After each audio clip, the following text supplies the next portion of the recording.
11:30 cukup. Nanti kalau kurang kita perpanjang lagi di rapat sampai jam 11:30.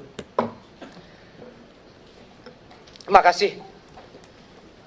Perlu diketahui Ibu Bapak semua, ini komisi yang baru dibentuk karena merespon political will dari pemerintahan Pak Prabowo yang menambah jumlah kementerian dan lembaganya. Maka kemudian DPR RI juga menambah alat kelengkapan dewan. Ada 2 komisi dan badan baru. Salah satunya Komisi 13 ini. Komisi 13 ini memiliki mitra kerja yang duduk di depan kita, Menteri HAM, Menteri Hukum, yang sebelumnya juga ada di sini. Nanti Pak Yasona, Mr. Inderahtan ini Pak Menteri. Ada Menteri Imigrasi dan Pemasyarakatan, Kementerian Sekretaris Negara, KSP, Komnas HAM, BNPT, LPSK, BPIP, Sekretariat Jenderal MPR, Sekretariat Jenderal DPD RI. Itu mitra kerja kita. Nah, agenda kita pagi hari ini itu lebih kepada perkenalan, baik perkenalan secara perorangan, anggota dan pimpinan beserta dengan Kementerian HAM. Habis itu kami juga ingin mendengar beberapa rencana kerja nanti secara singkat dari Kementerian HAM. Yang pertama-tama perkenalkan kami di meja pimpinan ini, saya sendiri Willy Aditya dari fraksi Partai Nasdem, Dapil Madura Raya. Madura Raya itu Jatim 11, Pak. Nah, ini alhamdulillah ini periode kedua di DPR RI. Lanjut dari Bang Andreas dulu. Selamat pagi semuanya, pimpinan dan Pak Menteri beserta Pak Wakil Menteri juga, beserta seluruh tim dari Kemenham, seluruh anggota. Terima kasih banyak. Nama saya Andreas Hugo Parera dari fraksi PDI Perjuangan, Dapil NTT 1. Saya kira itu. Lanjut. Baik, Assalamualaikum warahmatullahi wabarakatuh. Salam sejahtera bagi kita semua. Om Swastiastu, Namo Buddhaya, salam kebajikan, rahayu rahayu.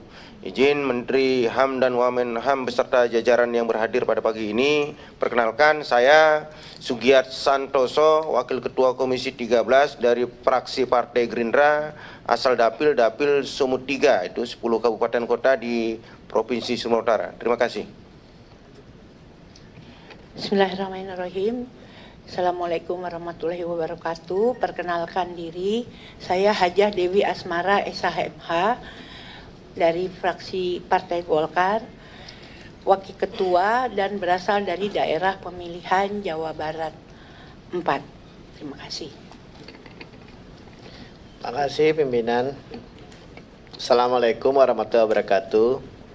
Saya Rinto Subekti dari Dapil Jawa Tengah 4, Karanganyar, Wonogiri, Sragen dari fraksi Partai Demokrat. Terima kasih. Wassalamualaikum warahmatullahi wabarakatuh.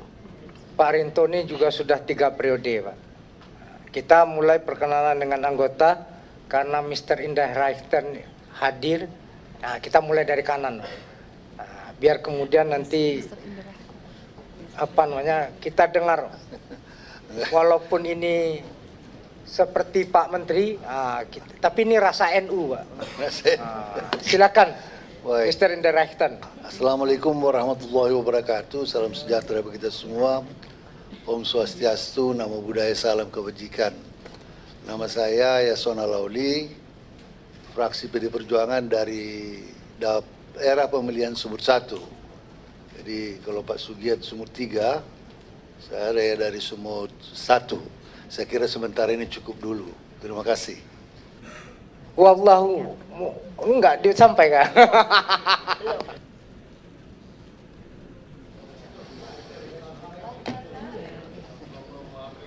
Terima kasih Ketua. Assalamualaikum warahmatullahi wabarakatuh.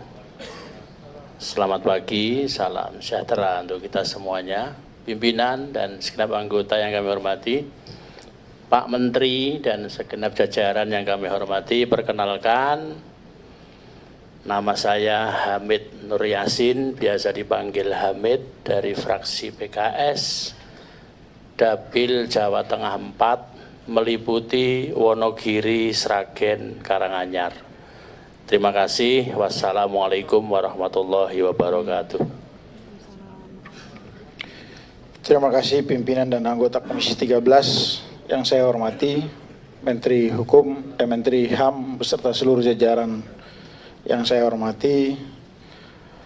Perkenalkan, nama saya Yan Mandenas dari daerah pemilihan Papua Induk atau Jayapura dan sekitarnya, fraksi Partai Gerindra. Terima kasih. Ya, Bismillahirrahmanirrahim. Assalamualaikum warahmatullahi wabarakatuh. Terima kasih pimpinan untuk waktunya. Yang saya hormati Pak Menteri HAM beserta jajarannya. Perkenalkan, nama saya Melati, Dapil Bangka Belitung dari fraksi Partai Gerindra. Terima kasih. Assalamualaikum warahmatullahi wabarakatuh.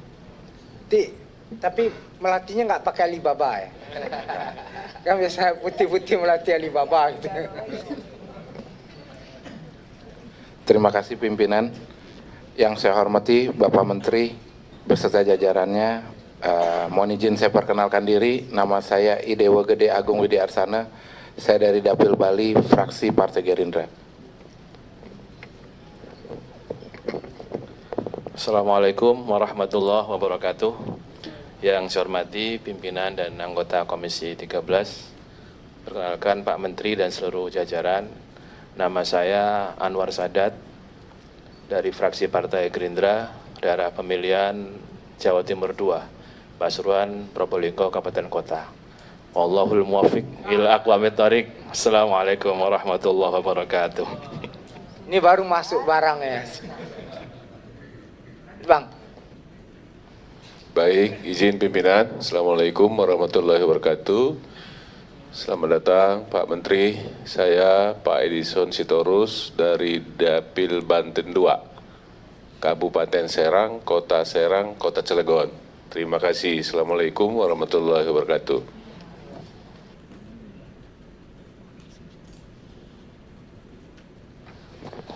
Assalamualaikum warahmatullahi wabarakatuh.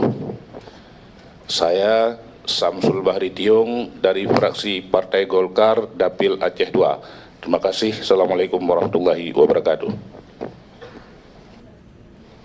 Terima kasih pimpinan. Perkenalkan, nama saya Mapirion dari fraksi Partai Kebangkitan Bangsa, Dapil Riau 2. Terima kasih. Terima kasih pimpinan. Perkenalkan, nama saya Jamaluddin Malik dari Dapil Jawa Tengah 2, fraksi Partai Golkar, daerah pemilihan Jepara, Kudus, Demak. Terima kasih. Terima kasih pimpinan. Selamat pagi, salam sejahtera buat kita semua. Assalamualaikum warahmatullahi wabarakatuh. Nama saya Umbu Kabunang dari fraksi Partai Golkar, Dapil 2 NTT. Lanjut. Bismillahirrahmanirrahim. Assalamualaikum warahmatullahi wabarakatuh. Selamat siang, salam sejahtera untuk kita semua. Yang saya hormati pimpinan beserta segenap anggota Komisi 13 DPR RI, yang saya hormati Pak Menteri sejajaran. Perkenalkan, nama saya Elvi Sina, biasa dipanggil Elvis pimpinan. Saya dari Dapil Jambi, Pak, dari 11 kabupaten kota, dari fraksi PKB. Terima kasih. Wallahul muwaffiq ila aqwamit thoriq. Assalamualaikum warahmatullahi taala wabarakatuh.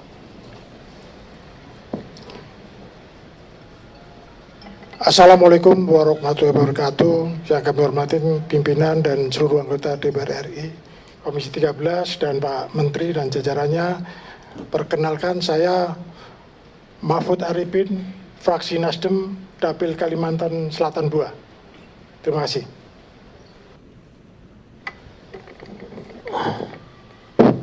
Assalamualaikum warahmatullahi wabarakatuh. Terima kasih pimpinan. Izin Pak Menteri, perkenalkan nama saya Arisal Aziz, panggilan Josal. Saya berasal dari Sumbar 2, daerah pemilihannya dari Partai PAN. Terima kasih. Assalamualaikum warahmatullahi wabarakatuh.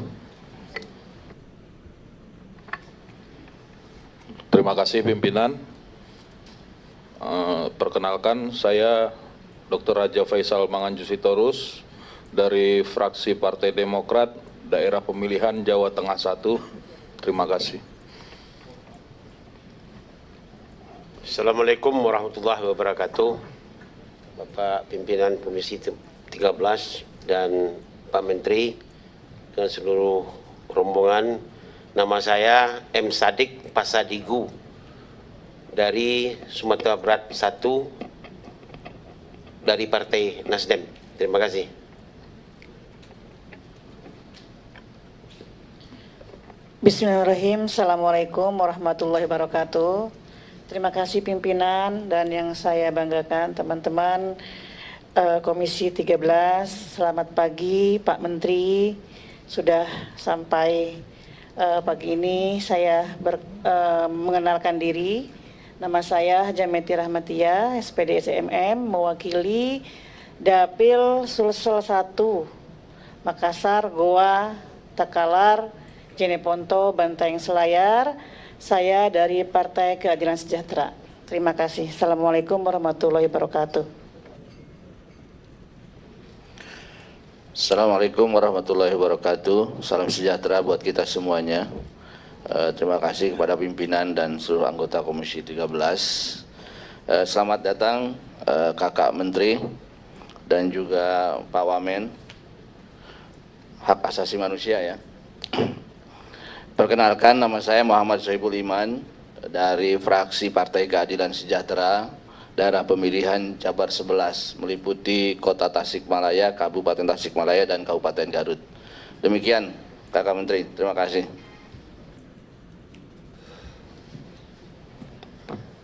Assalamualaikum warahmatullahi wabarakatuh.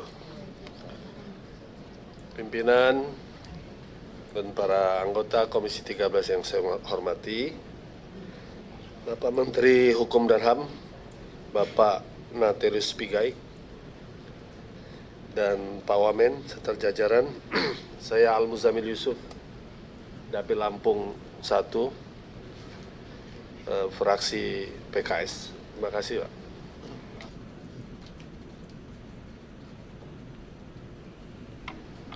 Bismillahirrahmanirrahim. Assalamualaikum warahmatullahi wabarakatuh. Bapak Menteri dan Bapak Wamen yang saya hormati beserta dengan jajarannya, perkenalkan nama saya Agun Gunanjar Sudarsa, sudah pasti orang Sunda ya. Dari fraksi Partai Golongan Karya daerah pemilihan Jabar 10 yang meliputi Kabupaten Ciamis, Kabupaten Pangandaran, Kabupaten Kuningan, dan Kota Banjar. Terima kasih. Makasih Kang Agun. Pak Menteri, Kang Agun ini sudah 7 periode. Itu kita masih lari-lari di sungai, beliau udah jadi anggota dewan tuh. Silakan yang baru datang, Bang Muslim. Makasih. Assalamualaikum warahmatullahi wabarakatuh.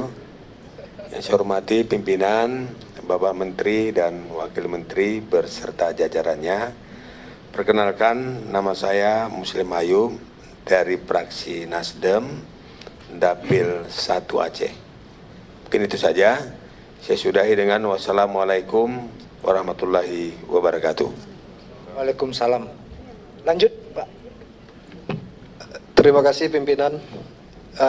Perkenalkan, nama saya Jamaluddin Idham dari fraksi PDIP, Dapil Aceh 1. Terima kasih. Makasih Bang Jamal. Ibu, lanjut Ibu. Assalamualaikum warahmatullahi wabarakatuh. Salam sejahtera. Terima kasih pimpinan. Terima kasih Pak Menteri dan jajarannya. Saya perkenalkan, nama saya Siti Aisyah dari fraksi PDI Perjuangan, Dapil Riau 2. Terima kasih. Assalamualaikum warahmatullahi wabarakatuh. Makasih Bu Siti Aisyah. Ada lagi yang belum perkenalan? Oke. Itu kami Komisi 13 DPR RI, Pak Menteri dan Pak Wamen. Selanjutnya kami serahkan bola kesampaian untuk memperkenalkan diri dan jajaran. Kalau Pak Natalius Pigai ini sebenarnya nggak perlu perkenalan, Pak. Dong semua sudah tahu tapi sebagai menteri tak sah rasanya kalau tidak perkenalan. Dan sekaligus nanti Pak Menteri tolong sampaikan apa rencana kerja dan lain sebagainya secara skala secukupnya. Silakan kita serahkan pada Pak Menteri.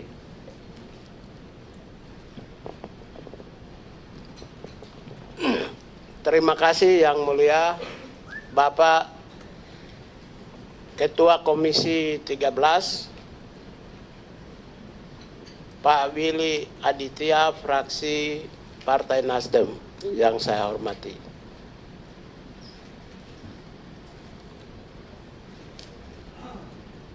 Bapak Sugiat Santosa, SEM SP yang saya hormati, fraksi Gerindra.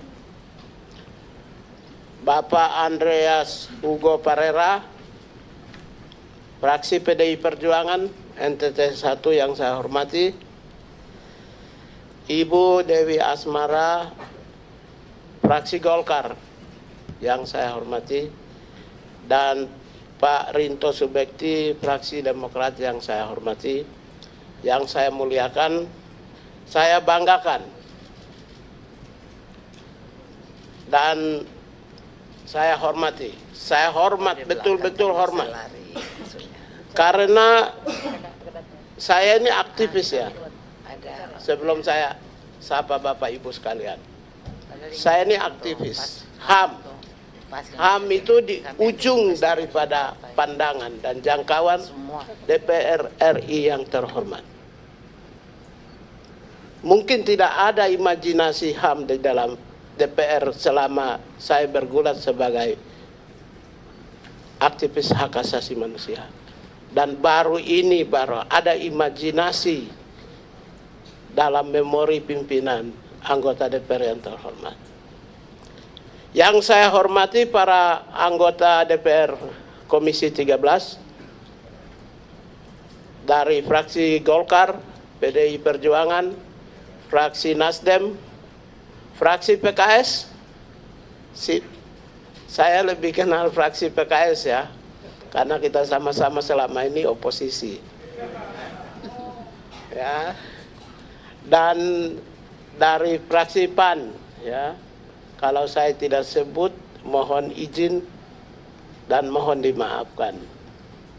Selain fraksi PAN, Demokrat, terus apa lagi?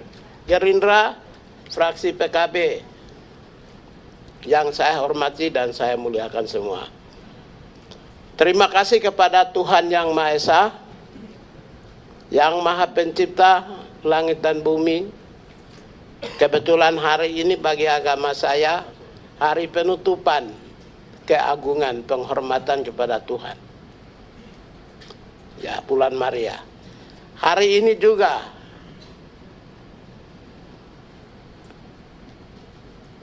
saya mendapatkan anugerah sebagai menteri.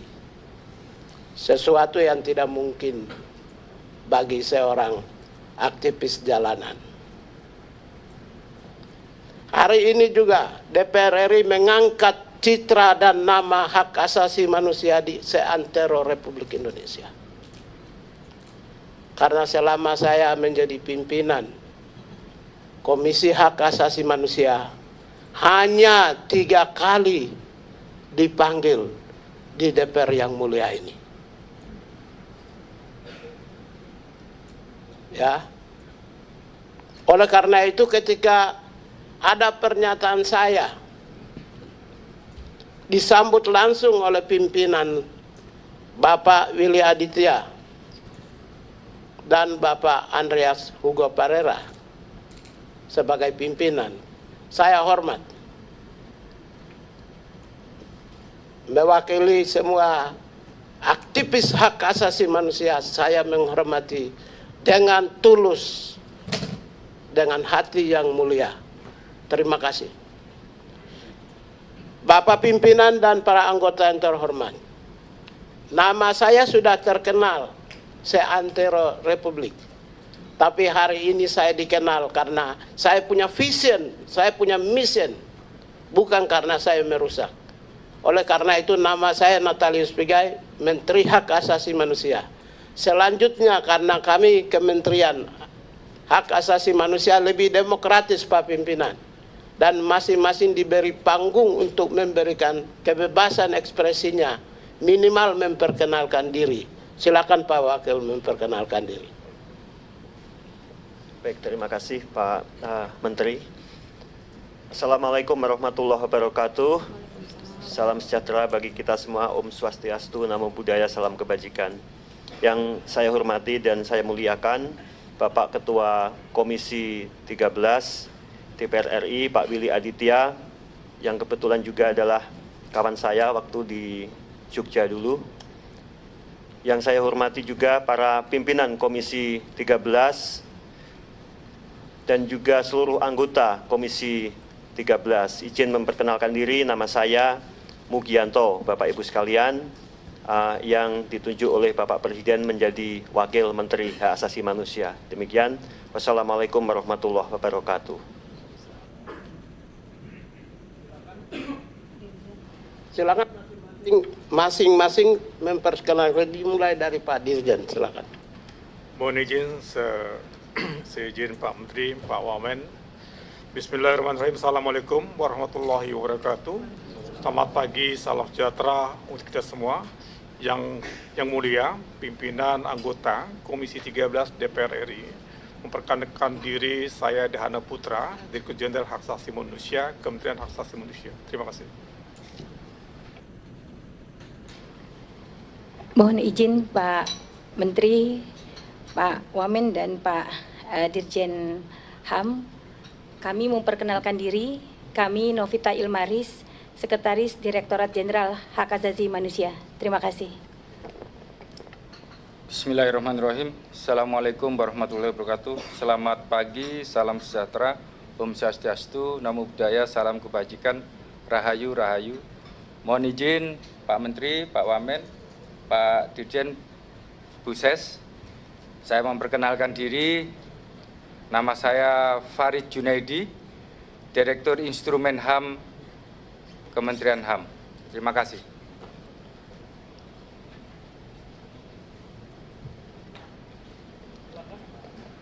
Baik, mohon izin Bapak Menteri, Bapak Wamen, Bapak Dirjen dan seluruh PIMTI yang saya hormati dan saya muliakan, Bapak Ketua Komisi 13 dan juga para pimpinan serta seluruh anggota Komisi 13 DPR RI. Mohon izin memperkenalkan saya Gusti Ayu Putuswardani, Direktur Diseminasi dan Penguatan Hak Asasi Manusia. Terima kasih. Assalamualaikum warahmatullahi wabarakatuh.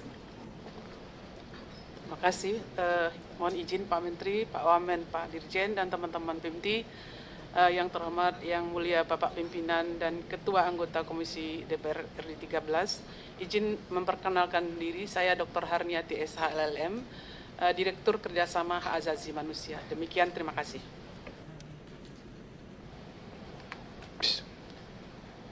Mohon izin Pak Menteri, Bapak Wamen, Bapak Dirjen, teman-teman PIMTI. Assalamualaikum warahmatullahi wabarakatuh. Selamat pagi, salam sejahtera bagi kita sekalian, Om Swastiastu. Mohon izin memperkenalkan, nama saya Faisal Ali, Direktur Pelayanan Komunikasi Hak Asasi Manusia. Terima kasih. Assalamualaikum warahmatullahi wabarakatuh. Bismillahirrahmanirrahim. Mohon izin Bapak Menteri, Bapak Wamen, Bapak Dirjen, yang saya hormati dan sama-sama kita banggakan, pimpinan Komisi 13 DPR RI. Izin memperkenalkan diri, saya Eko Budianto, saat ini menjabat sebagai Direktur Sistem dan Teknologi Informasi pada Direktorat Jenderal Hak Asasi Manusia. Assalamualaikum warahmatullahi wabarakatuh.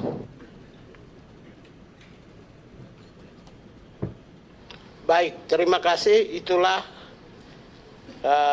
para pimpinan, baik itu eselon 1, Pak Dirjen, dan para direktur. Kami di sini yang masih existing itu adalah 1 direktur jenderal, dibantu oleh beberapa direktur. Bapak pimpinan dan para anggota yang saya hormati, saya mungkin tidak terlalu banyak membaca ya bahan-bahan yang disediakan oleh kami ya. Karena saya sendiri berasal dari tukang parkir Pak dulu di Depnaker Transmigrasi Kalibata itu Duren. Saya tukang parkir, juru parkir Pak. Setelah itu jadi honor. Saya sudah honor jadi CPNS. CPNS jadi PNS. Jadi staf, antar-antar surat fotokopi. Jadi staf khusus, dapat jabatan struktural fungsional. Jadi pimpinan Komnas HAM, sekarang menteri.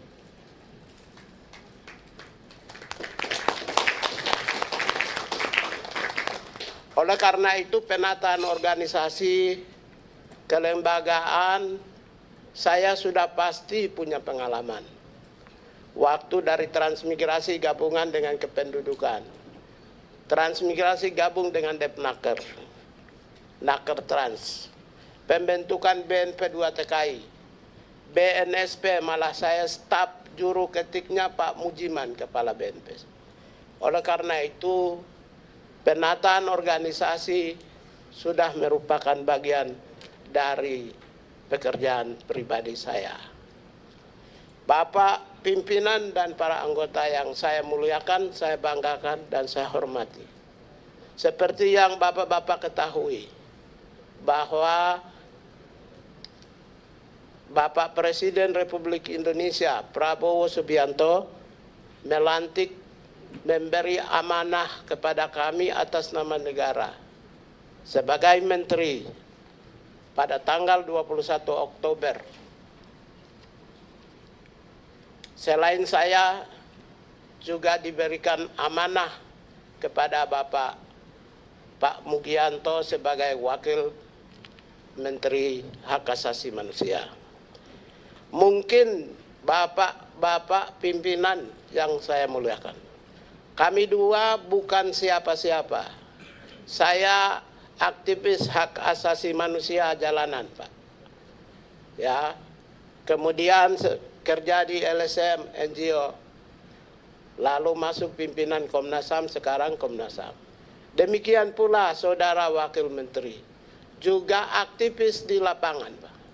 Dari lapangan langsung masuk di singgasana kekuasaan yang namanya menteri. Kalau Bapak melihat semua menteri, kami dualah yang berasal dari lapangan. Mohon izin.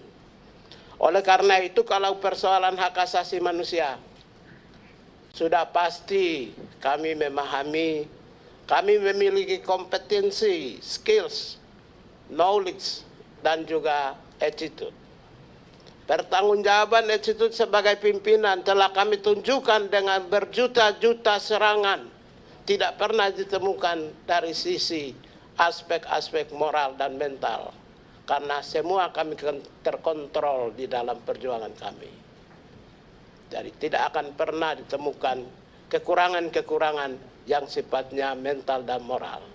Saya bangga hari ini karena saya diserang, karena saya ingin membawa bangsa ini ya menjadi bangsa yang besar dengan melakukan terobosan-terobosan di luar bayangan semua orang, di mana mengangkat hak asasi manusia yang diabaikan di ujung dari kebijakan politik dan pembangunan menjadi masukan dalam sentrum utama kebijakan di Republik ini, Pak. Jadi itu sebenarnya yang membuat saya mengeluarkan sebuah pernyataan yang beyond menggemparkan, mungkin menurut orang menggemparkan. Sebenarnya bagi kami pembela hak asasi manusia, hal yang biasa-biasa saja. Yang menjadi luar biasa dan kami dibantu untuk memberi kesadaran bagi bangsa dan negara ini. Ketika Pak Pimpinan Komisi 13 Pak Willy Aditya merespon secara cepat, Pak Andreas Parera pimpinan merespon secara cepat dan menjadi buah bibir di masyarakat, Pak, dari ujung timur Papua sampai ujung barat Sumatera. Dan itu membesarkan kami, Pak, di mana ada sambutan positif yang luar biasa oleh civil society. Satu civil society pun tidak memberi kritikan. Mohon izin, satu orang civil society pembela HAM tidak memberi kritikan. Itu menunjukkan bahwa saya mengungkapkan perasaan-perasaan yang paling dalam dari pembela kemanusiaan yang ada di seantero negeri ini. Kami juga terima kasih kepada pimpinan, karena dengan kritikan-kritikan yang sampaikan kepada kami berpandangan via negativa mencapai titik tujuan melalui cara pandang yang berbeda dengan kami, mengantarkan kami menjadi pimpinan. Kami menjadi orang yang hebat, sama seperti yang selama ini. Saya ucapkan terima kasih kepada, tidak, saya menjadi menteri bukan karena saya oposisi, tapi karena saya diterpa oleh mereka yang ada di pemerintahan. Jadi saya berpandangan itu sebagai sebuah dinamika. Bapak pimpinan dan para anggota yang saya muliakan, persoalan hak asasi manusia, berbagai indeks menunjukkan kita berada di bawah garis kalau dibandingkan dengan negara-negara yang lain. Saya tidak perlu menyebutkan, karena kalau saya sebut satu persatu akan memakan waktu, baik itu kami sendiri yang mulia pimpinan memiliki tugas lain maupun juga kami sendiri. Oleh karena itu saya hanya mau menyampaikan bahwa berbagai skor, indeks yang dilakukan oleh baik itu civil society, NGO maupun juga lembaga-lembaga resmi menempatkan posisi Indonesia tidak sebagai negara prominent dan unggul di dalam demokrasi. Saya kira fakta-fakta di lapangan sudah bisa menjawab secara kasat mata, bisa juga menjawab secara baik, di mana bapak-bapak adalah mesin-mesin perubahan demokrasi, mesin pengelola demokrasi, di mana pasti ada tantangan-tantangan yang menabrak nilai-nilai demokrasi. Bapak-bapak baru selesai dari pertarungan,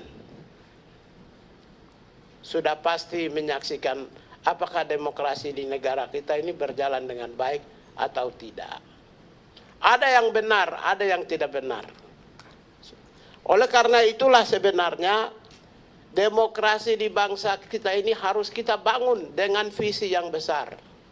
Presiden Republik Indonesia Jenderal TNI Prabowo Subianto telah meletakkan visi demokrasi dan hak asasi manusia khususnya di dalam Asta Cita nomor 1. Nomor 1 menempatkan membangun Indonesia berbasis hak asasi manusia. Membangun di Indonesia berbasis hak asasi manusia itu holistik, tidak gradual, tidak kasuistik, tapi membangun Indonesia hak asasi manusia adalah holistik. Human right mainstreaming. Artinya apa? Sebagaimana yang Bapak pimpinan sampaikan bahwa berbicara tentang hak asasi manusia adalah berbicara tentang seluruh aspek kehidupan. Sejak orang dilahirkan, seorang manusia dilahirkan, dia bernapas sampai dengan ketika dia masuk di liang kubur adalah menyangkut tidak terlepas dari aspek hak asasi manusia.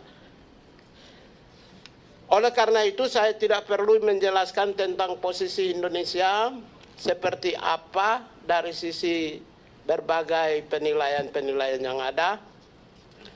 Yang mulia, yang saya hormati Bapak-Bapak pimpinan dan para anggota Dewan.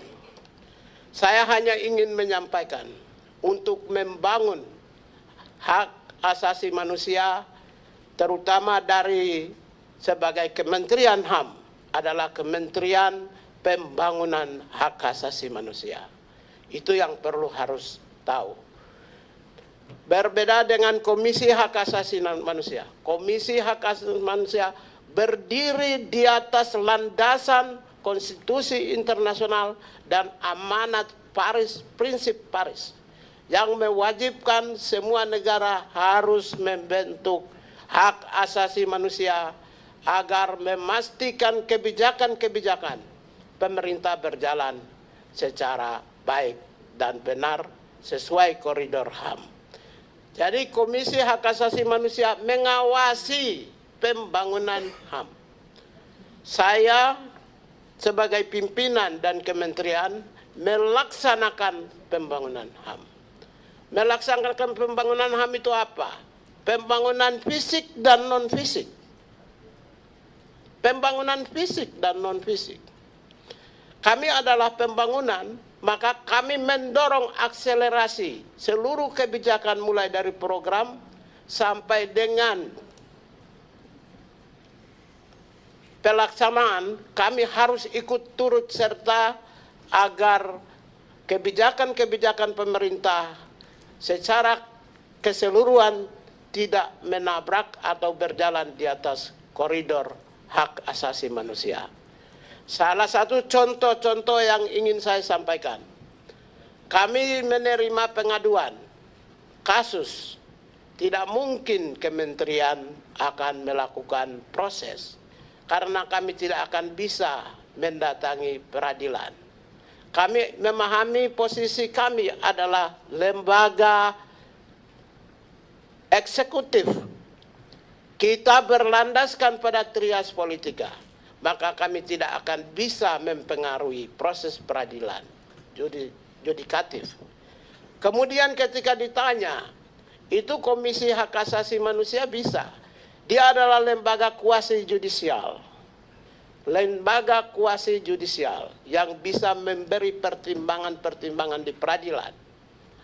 Amicus curiae, bukan amicus curiae, amicus curiae. Ya, dia bisa menjadi mitra peradilan. Berbeda dengan kami. Itu contoh yang saya sampaikan sebagai pembedah antara Kementerian Hak Asasi Manusia dan Komisi Nasional Hak Asasi Manusia.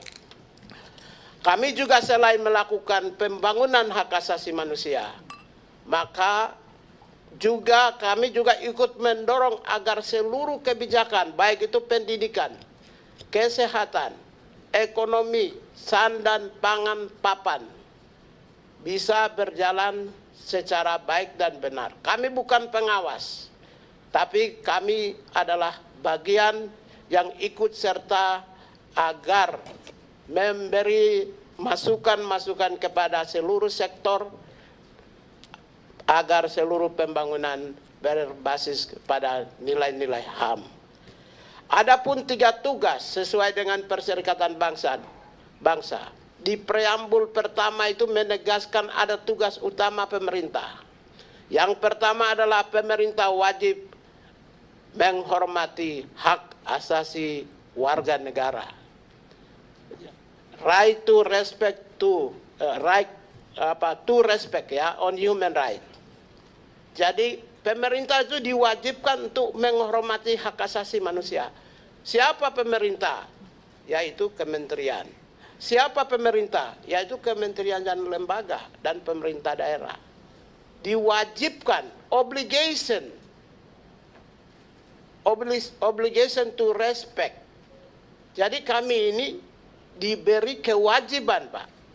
Yang kedua, pemerintah memiliki kewajiban untuk melindungi hak asasi manusia. Obligation to protect.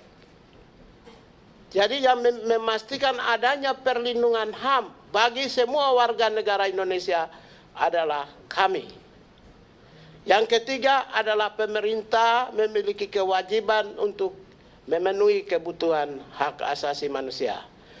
Ini bagian yang ketiga disampaikan oleh pimpinan Pak Willy Aditya yang memiliki naluri pikiran yang jauh dan memahami lebih luas seperti samudera persoalan hak asasi manusia.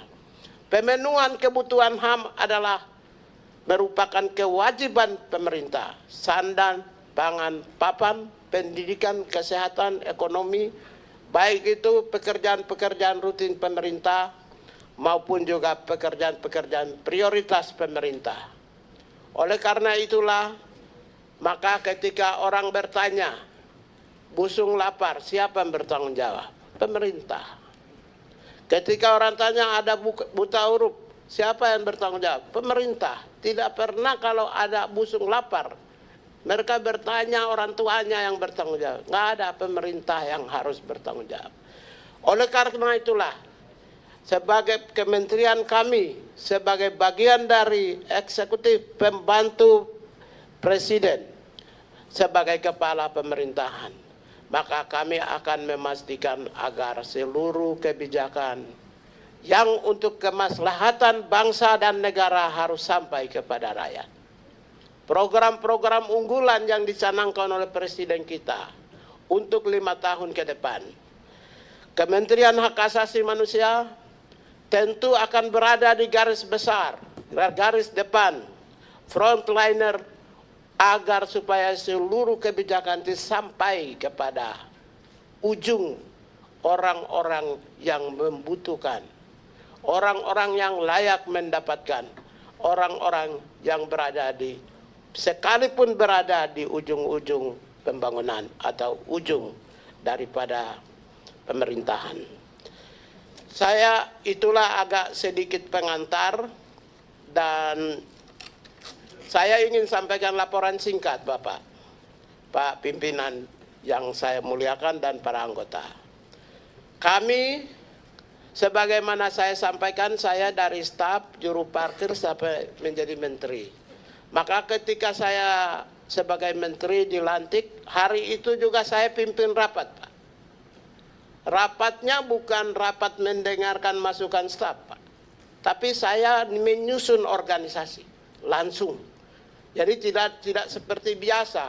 Dengar dulu unit ini apa, enggak. Saya langsung pimpin, langsung bikin, silakan mereka rancangan yang mereka siap, saya langsung susun, coret ini masukkan, coret ini masukkan, saya susun lagi masukkan ke atap. Jadi saya memang sebagai staf, itu pekerjaan saya. Maka sebelum kami ke Magelang, itu kurang lebih hampir 6 atau 7 kali ya kita pertemuan. Dan bahan hampir 90% struktur organisasi kami, tugas pokok dan fungsi sudah selesai, Pak. Mungkin saya tidak tahu, saya tidak mau ingin agak membanggakan, tapi saya bangga dengan staf saya. Mungkin kementerian kami termasuk yang paling cepat. Hari ini kami sudah mendapatkan Kepres, peraturan presiden tentang kementerian. Mungkin dalam waktu 2-3 hari ini kami akan mendapatkan permen tentang HAM. Berarti hari Senin atau Selasa saya sudah lantik, Pak, di kementerian baru. Jadi kami laksanakan secepatnya. Orang bertanya, apakah itu bagian dari program 100 hari? Kami tidak punya program 100 hari. Kami punya program emergency condition untuk membangun rakyat, bangsa dan negara selama 5 tahun kalau dipertahankan. Bapak Ibu sekalian, ini saya sampaikan bahwa kami tidak punya program 100 hari. Andaikan kalau saya menyatakan program 100 hari adalah tata laksana revitalisasi organisasi dan pembangunan organisasi dan pengisian staf, maka saya sudah selesai 7 hari, Pak. Nanti kalau 100 hari setelah itu 101, nanti diam semua, Pak. Nggak ada yang kerja. Oleh karena itulah saya menempatkan 5 tahun sebagai kondisi emergensi dan pasukan saya harus siap melayani kebutuhan-kebutuhan rakyat semuanya. Sebagaimana tugas yang diberikan kepada kami. Dan adapun saya singkat saja berdasarkan rancangan kami Bapak pimpinan dan para anggota yang saya muliakan, struktur organisasi sudah selesai. Menteri, wakil menteri, kami mendapatkan beberapa eselon 1. Nanti akan jadi partner kerja kita semua.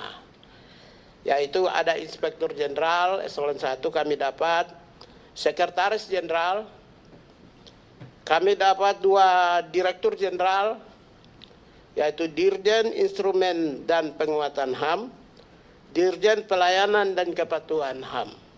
Lalu syukur alhamdulillah Pak, Bapak bisa juga mengawasi di lapangan Pak. Tolong sebagai mitra kerja. Kami mendapatkan kantor wilayah Pak, setingkat eselon 2 Pak. Syukur alhamdulillah. Jadi kalau Bapak Ibu turun ke daerah, nah, pasukan saya sudah siap Pak.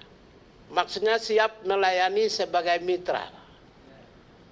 Kapan saja bisa memerintahkan pasukan saya tanpa tidak perlu komunikasi dengan kementerian, karena Bapak dengan kami kementerian adalah mitra yang tidak bisa dipisah-pisahkan. Saya akan bentuk hampir semua provinsi kantor wilayah. Dan struktur saya sudah siapkan Pak pimpinan. Lagi-lagi semuanya, mungkin kami ini, saya pertama dipanggil ke Kartanegara, orang pertama yang dipanggil. Orang pertama yang digebukin publik. Orang pertama yang diundang di DPR di sini. Orang pertama juga yang selesaikan struktur dan tatanan organisasi. Termasuk struktur dan tatanan organisasi wilayah. Cocok. Cukup Pak Menteri? Saya kira cukup. Terus kemudian selanjutnya saya sampaikan mengapa kami membutuhkan dukungan.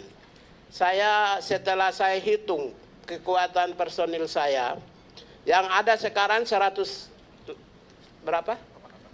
188 staf Pak. Dengan adanya struktur baru, saya membutuhkan 2.544 staf.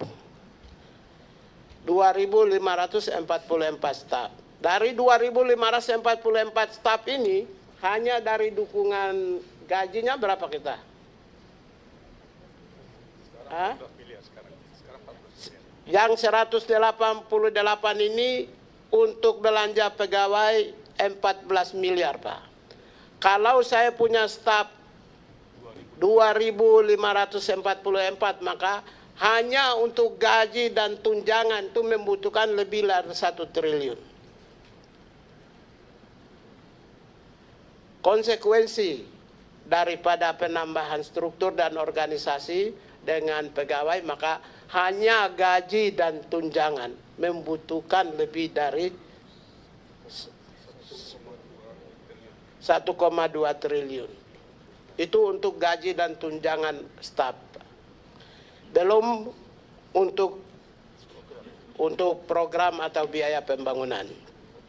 Saya kira adapun satu program saja yang saya ingin sampaikan, selain yang lain sudah dibaca di media tentang universitas. Itu tidak perlu saya jelaskan, Bapak Ibu sekalian dan pimpinan Komisi 13 sudah tahulah.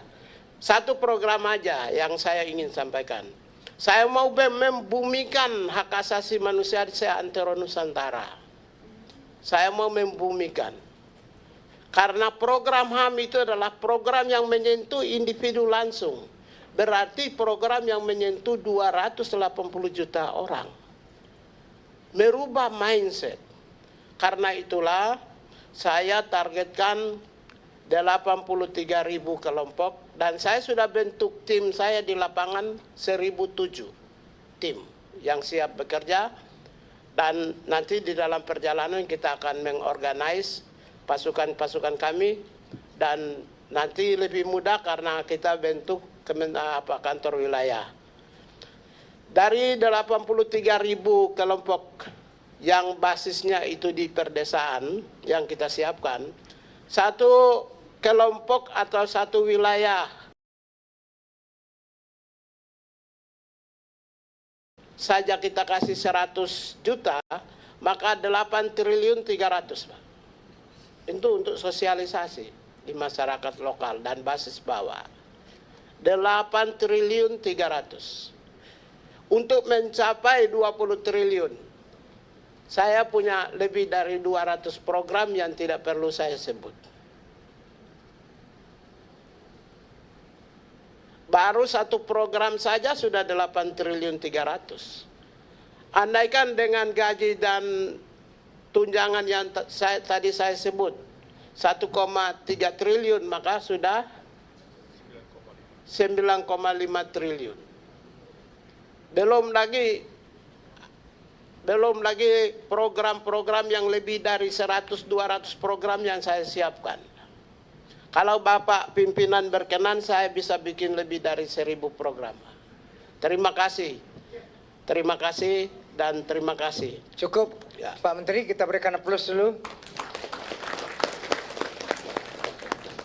Luar biasa cerita Pak Menteri, sampai dari parkiran ke gedung utama kan hebat. Top, menjadi inspirasi bagi anak-anak Indonesia. Seorang Natelius Pigai, Menteri HAM. Baik, saya berikan kesempatan kepada Ibu Bapak, anggota komisi. Kita berfraksi dulu. Dari PDI Perjuangan, silahkan Mr. Indirector atau Bang Jamal. Yang lain? Oh ya udah, kita geser dulu. Golkar, Pak Agun. Ada komen? Oh ya, belum. Gerindra? Enggak. Lanjut Pak Anwar Sadat.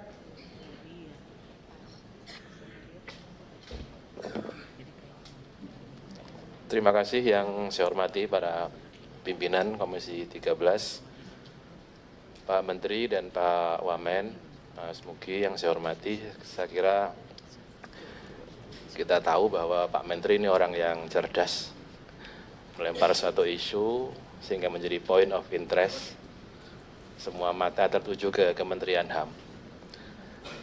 Fokus pada yang dijelaskan oleh Pak Menteri hari ini, saya rasa memang kita mesti melihat bahwa apa yang telah dijelaskan itu hal-hal yang kita nilai sebagai hal yang sifatnya kualitatif dan itu butuh dikuantifikasi dalam bentuk-bentuk yang konkret yang bisa diuji, bisa dievaluasi, termasuk hal-hal yang besar tadi itu mesti dikuantifikasi, di breakdown sehingga kita bisa mengukur.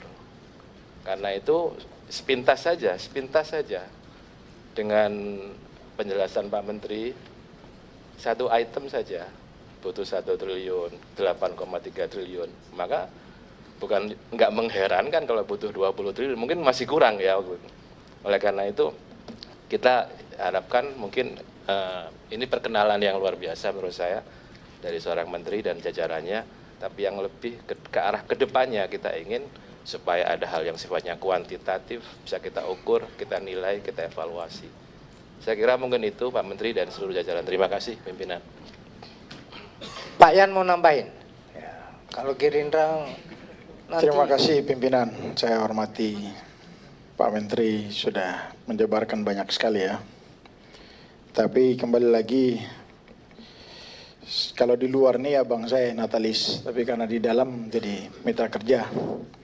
Mungkin saya perlu stressing kembali Pak Menteri, ya harapan dari kami, fungsi tugas Kementerian Hak Asasi Manusia itu sesuai Perpres nomor 18 tahun 2023, ini menjadi rujukan untuk pijakan di mana kementerian ini bisa dibangun dalam berbagai macam aspek program kerja yang akan dicanangkan ke depan, sehingga benar-benar kementerian ini akan berfungsi ya dalam hal menjembatani kebijakan-kebijakan pemerintah dengan berbagai macam dinamika politik, sosial, ekonomi yang terkait dengan masalah hak asasi manusia. Nah, kenapa demikian?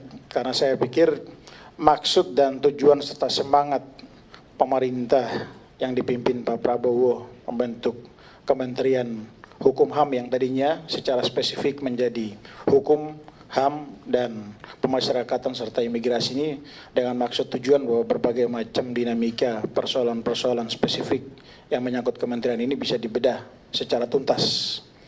Sehingga harapan dari saya mudah-mudahan dengan dibentuknya kementerian khusus yang menangani masalah HAM, berbagai macam komunikasi pemerintah dengan berbagai macam stakeholder atau aktivis-aktivis HAM yang bergerak selama ini bisa dikelirkan dan menjadi kebijakan pemerintah untuk penanganan masalah HAM ini untuk jangka panjang nanti. Itu menjadi harapan dari kami. Kemudian yang berikut soal masalah usulan alokasi anggaran, ya saya pikir ini kan kita sudah di penghujung dari proses pembahasan dan penetapan anggaran untuk pagu Kementerian Lembaga tahun 2025. Jadi alokasi yang diajukan sah-sah saja, namun akan menjadi pertimbangan dan pembahasan juga di internal komisi ke depan untuk menjadi perhatian. Namun harapan dari saya, ya, mudah-mudahan dengan alokasi anggaran yang tersedia saat ini maupun nanti di tahun 2025 ada output maupun input yang diberikan dari kementerian ini kepada Bapak Presiden untuk menyelesaikan berbagai macam isu-isu HAM yang selama ini membumi dan menyangkut dengan eksistensi daripada bangsa kita di mata dunia. Itu saja yang menjadi catatan dan harapan kami. Terima kasih pimpinan. Terima kasih Pak Yan. Lanjut fraksi Nasdem. Bang Muslim ada? Pas dulu. Senior, Pak Mahfud ada? Terima kasih Pak Ketua. Yang kami hormatin Pak Menteri. Pemerintahan Pak Presiden Prabowo ini membentuk kementerian berjumlah 53 kementerian. 48. Ditambah wakil menterinya cukup banyak. Tentunya semuanya ingin membuat program-program dan membangun SOTK-nya, Pak. Ya, kita paham bahwa HAM ini sekarang khusus berkonsentrasi menyelesaikan persoalan-persoalan HAM. Kita akan dukung dengan pembentukan kementerian ini. Kita tahu seperti yang disampaikan Pak Menteri tadi bahwa persepsi hak asasi manusia di Indonesia ini kalau dilihat dari ukurannya adalah paling bawah di Asia Tenggara.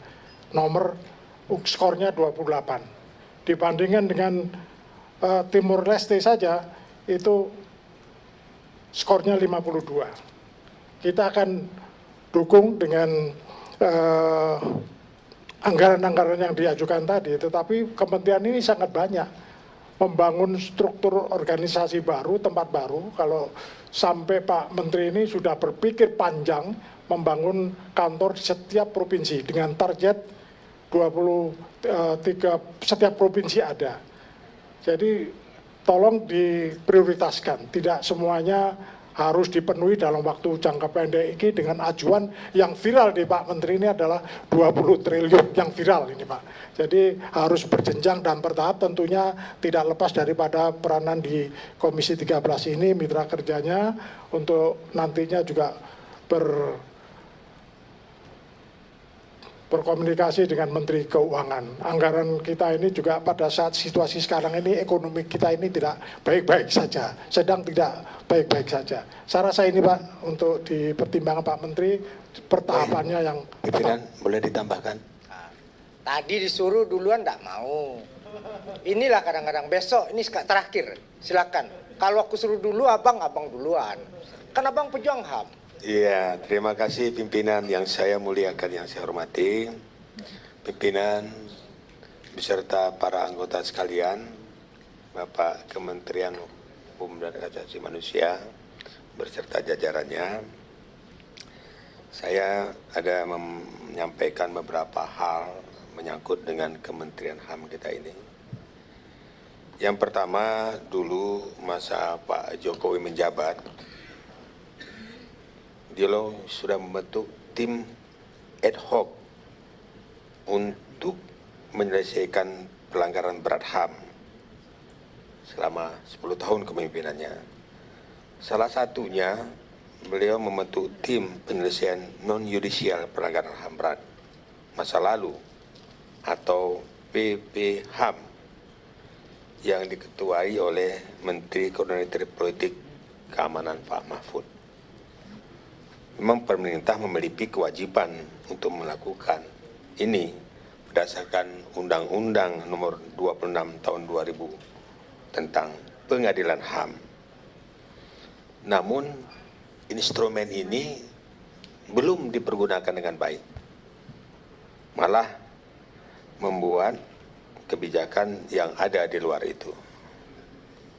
Jadi untuk itu kami mohon Pak Menteri, apakah pelanggaran-pelanggaran HAM masa lalu itu, apa perlu kita tindak lanjuti atau berakhir sampai di situ saja?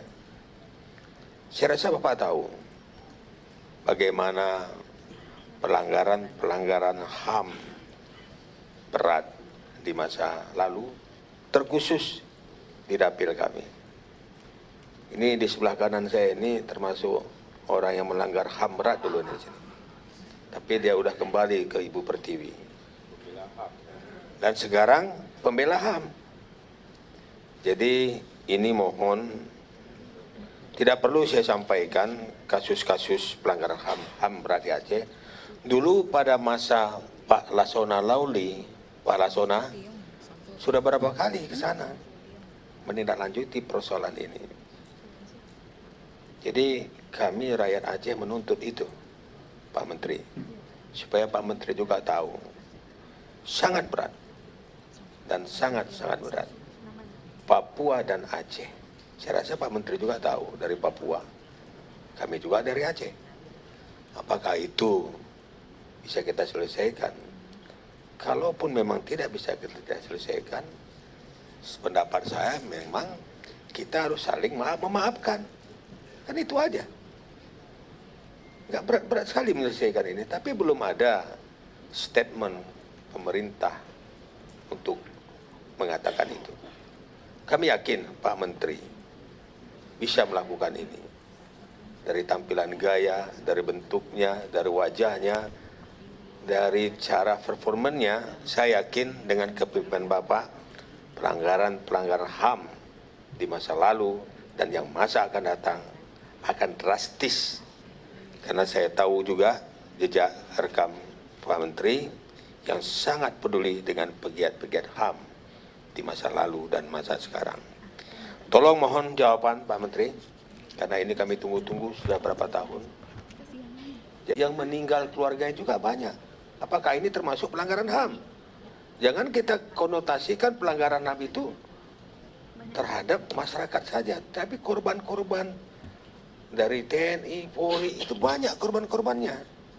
Jadi ini pemikiran yang energik. Saya berharap kepada Pak Menteri untuk mensiasati bagaimana menyelesaikan tindak lanjut permasalahan ini. Terima kasih pimpinan. Makasih. Assalamualaikum warahmatullahi wabarakatuh. Itu suara dari Aceh, dari hati yang tulus.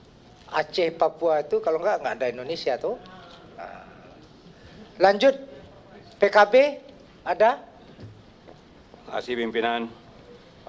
Assalamualaikum warahmatullahi wabarakatuh. Tadi sudah disampaikan bagaimana kondisi HAM di negara kita. Tapi Kakak Pigai harus ingat, saya membaca ada 9 program yang akan menjadi prioritas. Saya minta di tempat pertama ditempatkan bahwa Kakak Pigai harus memberi pemahaman kepada aparatur sipil, siapapun aparatur pemerintah untuk paham dulu tentang HAM ini apa. Jangan masyarakatnya, karena harus diingat, Amnesty International membuat report itu, dari 6 reportnya, itu 5 pemerintah. Cuma satu masyarakat sipil Papua yang bersenjata. Yang lainnya semua pemerintah. Demo ditangkap, ya kan? Apa-apa nih ada reportnya. Pengunjuk rasa ditangkap, pro kemerdekaan di penjara, semuanya pemerintah. Jadi mesti memberi pemahaman kepada pemerintah Prabowo Gibran ini bahwa HAM itu nih seperti ini nih HAM. Supaya nanti kalau Kakak Pigai memperbaiki masyarakatnya, tetapi pemerintahnya tidak punya persepsi yang sama, itu nggak bisa. HAM-nya nggak jalan. Karena yang melanggar itu dari 6 report Amnesty International itu 5 yang melanggar itu pemerintah. Masyarakatnya cuma 1. Yang pertama. Yang kedua, pimpinan, ini kementerian, kalau perusahaan ini bangkrut ini. Karena yang dikerjakannya 30 miliar lebih, biaya untuk mengerjakan 30 miliar itu 48 miliar. Ini kalau kementerian ini bangkrut ini. Udah bangkrut. Pilot ini udah bisa masuk ke pengadilan pilot, ya kan? Pilot ini. Belum lagi Kakak Pigai bicara tentang kanwil macam-macam, ya kan? Ini bangkrut, ini baca aja nih. Pemajuan penegakan HAM 35 miliar. Dukungan manajemennya 48 miliar. Jadi dia mengerjakan 35 miliar, biayanya 48 miliar. Nah, ini bangkrut. Jadi ini klarifikasinya bangkrut. Dan ini menjadi prioritas Komisi 13 untuk segera bicara dari antara kementerian ini dengan kita bicara, kalau enggak ini bangkrut ini. Jangankan HAM. Mereka sendiri ini sudah melanggar HAM terhadap dirinya sendiri. Bagaimana mau ngurus HAM orang lain sementara mereka ini melanggar HAM? Iya kan? Melanggar HAM mereka gitu loh. Jadi ini perlu kita perbaiki. Bukan kita ini bicara uang untuk program, bukan bicara uang untuk fungsi, tapi yang realistis. Jadi jangan juga bikin kementerian, tapi sebenarnya kita nggak punya kemampuan. Jangan itu terjadi. Tapi ini penting karena di asta cita nomor 1 loh ini, nomor 1 ini. Ini kalau sempat ini hilang ini jadi 7 nih, ya kan? Nomor 1 mereka. Jadi jangan sampai mereka ini melanggar HAM terhadap dirinya sendiri. Itu mungkin pesan dari saya, pimpinan. Semoga ini bermanfaat. Billahi taufiq wal hidayah. Assalamualaikum warahmatullahi wabarakatuh. Enggak, wallah torik enggak, ini karena Sumatera. Jadi PKB Sumatera sama PKB Jawa beda ujungnya. Lanjut. PKB juga. PKS dulu. Oke. Terima kasih Ketua. Luar biasa semangat Pak Menteri dalam mengupayakan untuk penuntasan masalah-masalah HAM. Pak Menteri dan segenap jajaran yang kami hormati, persoalan HAM adalah merupakan persoalan yang sangat fundamental. Kemudian kasus-kasus HAM di negara kita masih sangat tinggi. Bahkan Pusat Studi Perdamaian dan Anti Kekerasan Universitas Rhode Island Amerika memberikan skor kepada kita sangat rendah sekali. Skornya 28, jauh di bawah negara tetangga kita di Asia Tenggara.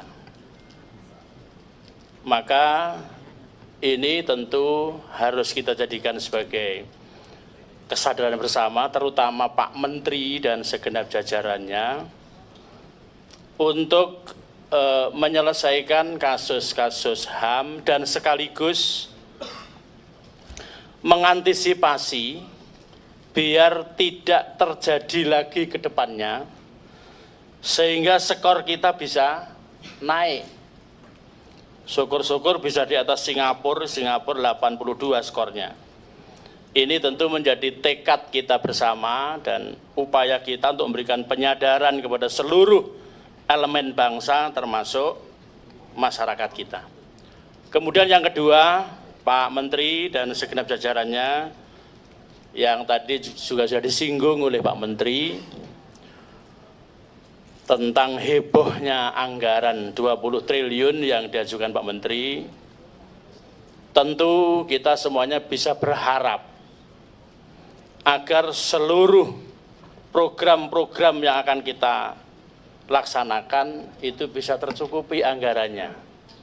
Tapi persoalan kita adalah kemampuan anggaran kita yang terbatas. Sehingga Pak Menteri, kami sarankan harus membuat program yang prioritas dari beberapa yang prioritas. Artinya yang sangat-sangat prioritas, sehingga tidak membebani anggaran kita ke depannya.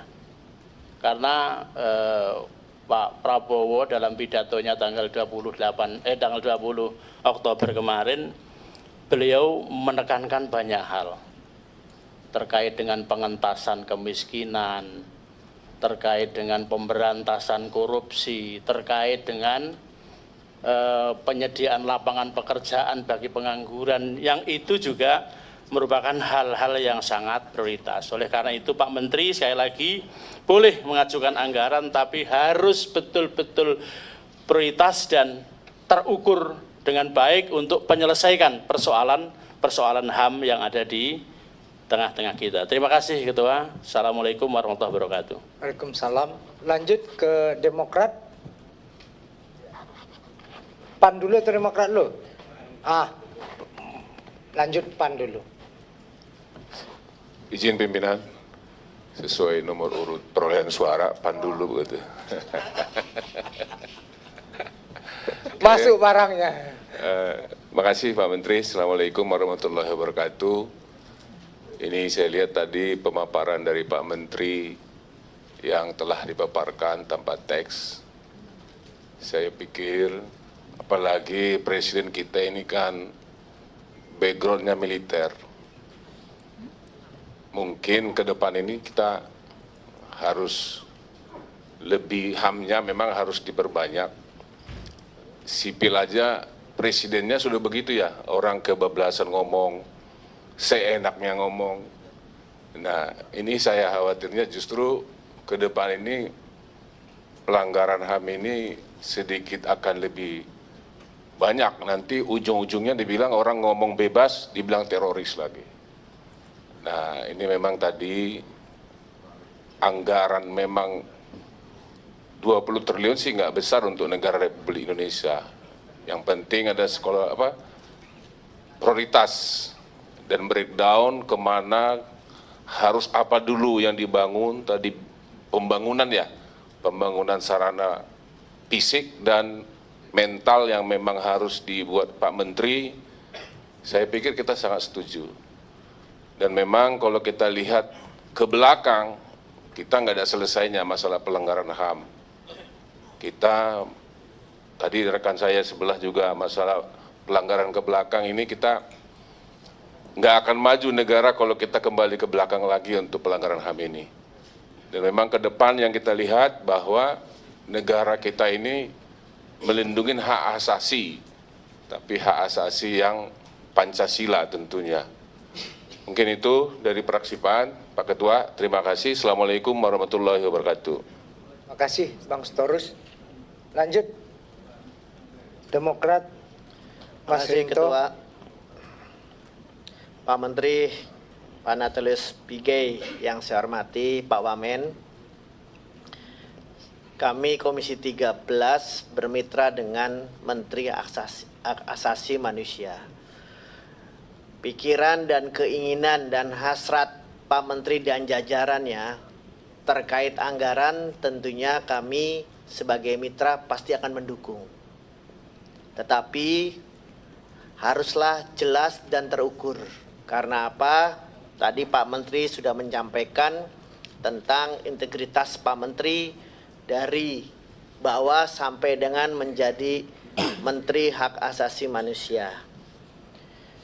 Saya cuma ingin mengingatkan Pak Menteri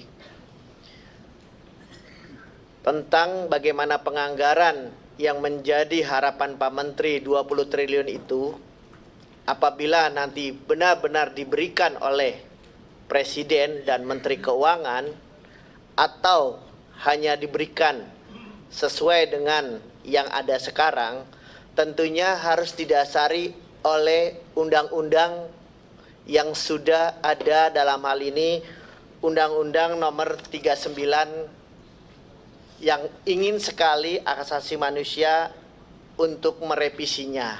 Jangan sampai turunan dari undang-undang tersebut tidak sesuai dengan pemikiran Pak Menteri. Seperti contoh dengan membuat laboratorium, rumah sakit hak asasi manusia, ataupun lain sebagainya. Karena apa?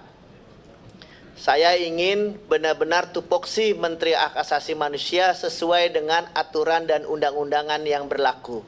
Di samping itu juga, Pak Menteri juga ada koordinator hak asasi manusia. Tentunya ini menjadi koordinasi yang baik antara Menteri Hak Asasi Manusia dengan Menteri Koordinator, di samping juga melihat payung hukum yang jelas tentang undang-undang maupun peraturan pemerintah. Mungkin itu saja Pak Menteri, pimpinan, terima kasih. Wassalamualaikum warahmatullahi wabarakatuh. Terima kasih. Pak Yasona, silahkan. Dari fraksi PD Perjuangan. Baik. Ini dari sang mantan boleh, dari fraksi juga boleh. Dua-dua masuk. Baik, Assalamualaikum warahmatullahi wabarakatuh. Salam sejahtera bagi kita semua, Om Swastiastu, Namo Buddhaya. Saya menghargai semangat dari Pak Menteri. Sejak awal tentunya tadi dengan penjelasan, dengan latar belakang sebagai aktivis, sebagai orang berjuang di jalur HAM, semangatnya cukup baik dan kita apresiasi. Tetapi semangat aja tidak cukup Pak Menteri, ini pengalaman-pengalaman, realitas juga kita harus lihat. Saat ini APBN kita kemarin defisitnya sekitar 600 ya. Tahun depan akan ada jatuh tempo hutang sekitar 800-an. Kondisi ekonomi kita masih dunia, apalagi kalau perang terus terjadi, ini masih banyak pertanyaan-pertanyaan. Maka saya kira apa sebab teman-teman dan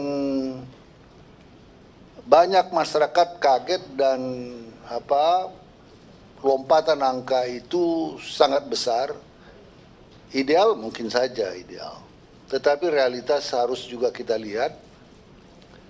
Kementerian HAM bagian dari Kementerian Hukum dan HAM zaman saya 10 tahun 3 bulan saya 10 tahun kurang 3 bulan saya di sana.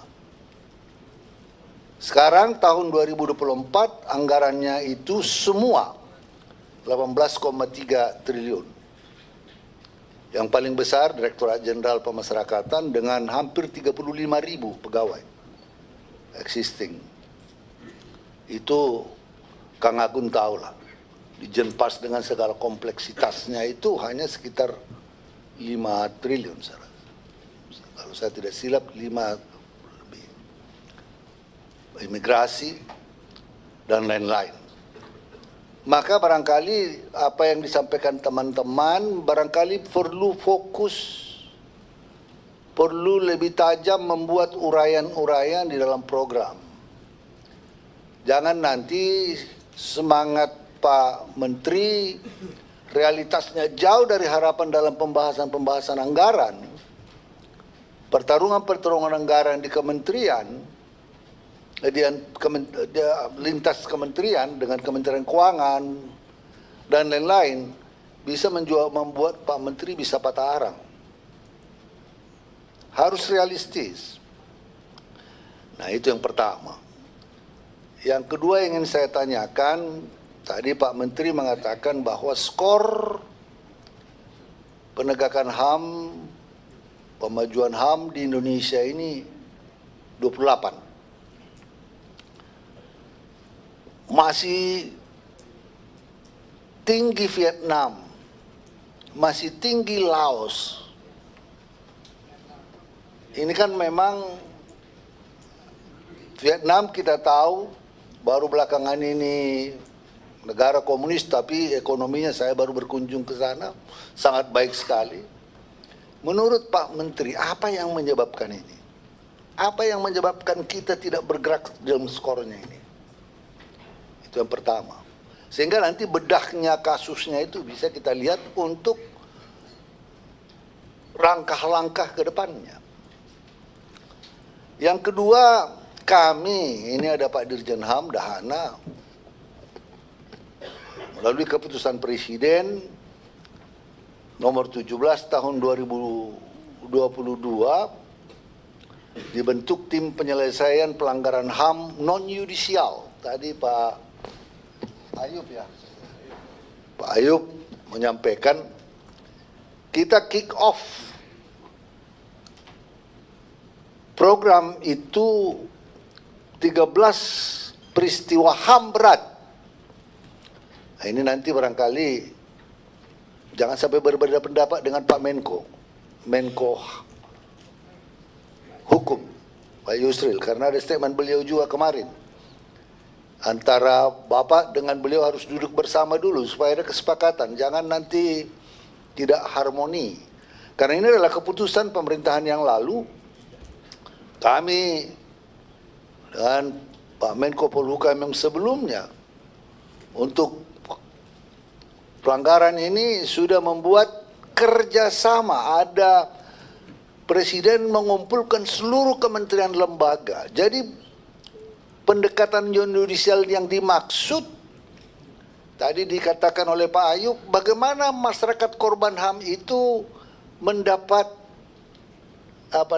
program-program bantuan pendidikan, bantuan ekonomi, bantuan dulu pengalaman kita penyelesaian Talang Sari. Kami mulai dengan penyelesaian Talang Sari. Ini ada Pak Dirjen HAM. Sehingga model penyelesaian Talang Sari kita lakukan dalam pendekatan non-yudisial. Diberikan pendidikan, bahkan ada waktu itu PNS yang sudah dipecat karena dituduh, kita pulihkan kembali. Hak-haknya diberikan.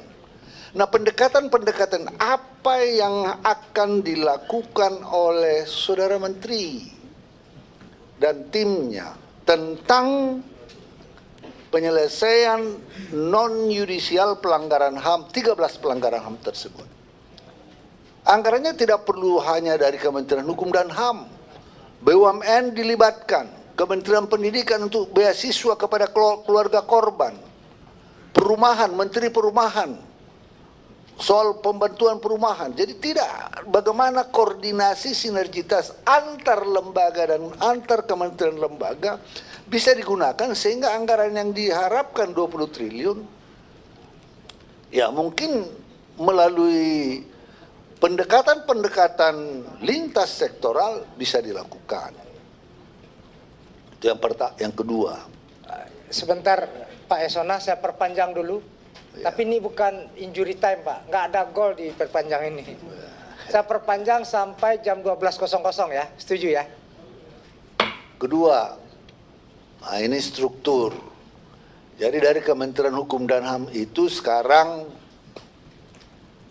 ada Kementerian Imigrasi dan PAS, ada Kementerian Hukum, masing-masing punya wamen, ada Kementerian HAM punya wamen. Nah yang saya kaget semuanya punya kanwil. Ini semua, kalau semua punya kanwil, kantornya, biayanya, aparaturnya. Kalau ada pengangkatan PNS, sekarang kita hanya punya sekitar 100 berapa ya? 180, 188. Kalau diangkat 2000 itu belum tahun ini. Dirancang tahun ini, tahun depan. Tes, baru itu realisasi jadi CPNS akhir tahun 2025. Baru go. Masih CPNS. Mengisi struktur-strukturnya dari mana? Nah, ini supaya Pak Menteri tahan napas. Karena ini mengisi struktur yang banyak ini tidak semudah membalik telapak tangan. 2000 itu berarti dia masih CPNS 3A. Untuk mengisi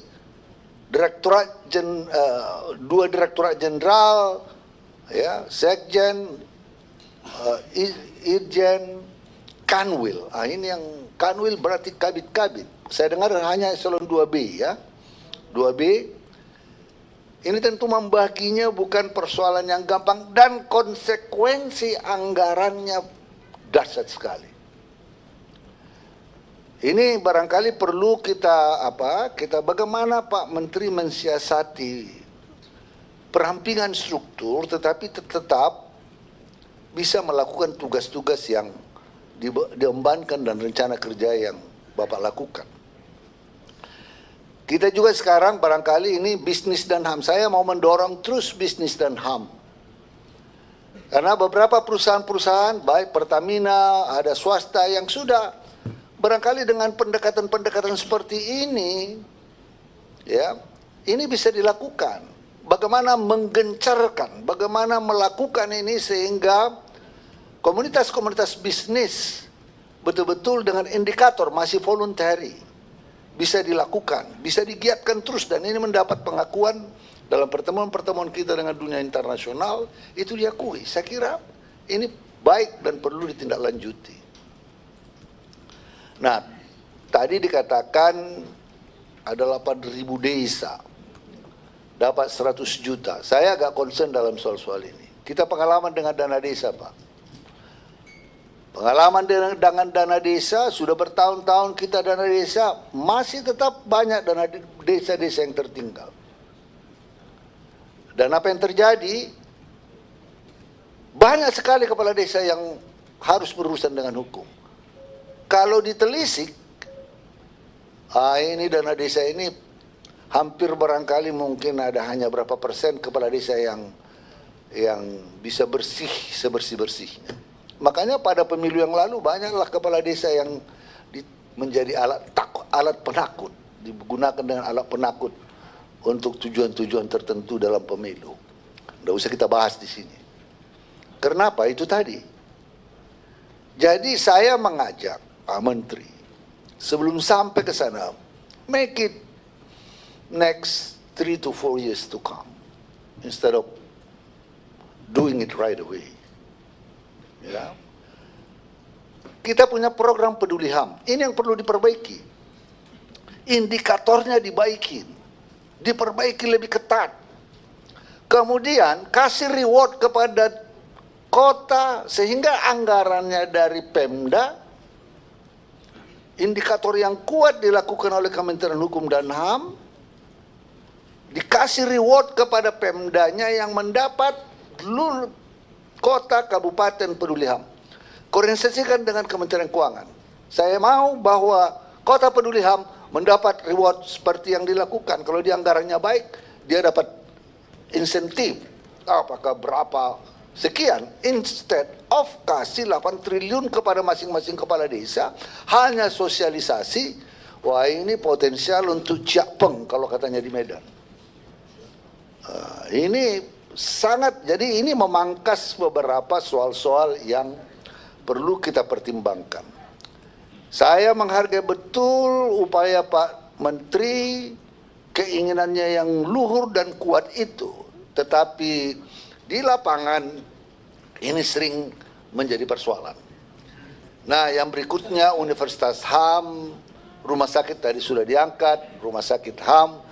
Saya kira universitas pendidikan HAM koordinasikan saja dulu menjadi kurikulum di SD, di SMP, buat kurikulumnya didesain oleh Kementerian HAM, ya, tidak memberatkan tetapi dia menjadi model yang baik untuk untuk meningkatkan kesadaran HAM dari awal. Investasinya tentunya menjadi investasi jangka panjang. Jadi dari SD tergantung penilaian, tergantung analisis kita, mulai dari SD kah, SMP kah, SMA kah.